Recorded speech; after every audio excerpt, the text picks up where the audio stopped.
Everyone, কেছে হে up সব? গাছ শীতের দিন আইছে আর আমার জ্বর হয়েছে আর আমার জানে ওলা সমস্যা খাইতাম। শীতের দিন আইলে মানুষের হেঙ্গা হয়, বিয়া হয় আর আমার জ্বর হয় খালি। তাই দেরি না করিয়া লাগি গেলাম আমি সমস্যা বানানির। সমস্যা দিয়া লাল চার মাঝে আদা লং এলাচি দিয়া খাইতে বিরাট টেস্টি লাগে। তারপরে দেখতে পাওয়া যায়নি আমার টেকনোলজি, আমি বস্তার মাঝে আলুর গাছ লাগাই দিয়েছি। আমার আলুর গাছ কিন্তু আলুর ধরবো নি, অবশ্য ধরবো। যদি আমার কলার গাছ দৌড়ো দিছে তার আলুর গাছেও আলু ধরবো।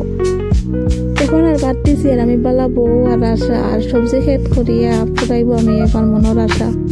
কারণ এনজয় করবার টাইম যে গুজার আমার বাস্তবতার লোক যুদ্ধ করিয়া কোনোদিন অনুসলাই নে কোনো খানো ফুরিন তোর মা হলে গিয়া বদনাম গাইতে যেন আমার দামান পালা না, আমার দাম দিয়ে আমার ফুলে খাওয়ায় না, ঘুরায় না, আরিও করে না। আর ফোন তোর মা হলে দেখবা ও বাড়ি যাইবা গিয়া কইবা আমার বউগু বালা না, আমার বউগুর মুখ লাটান এগুলো লইয়া আমি আর চলতে পারি না, খাইতে পারি না। ওটাই বাস্তব।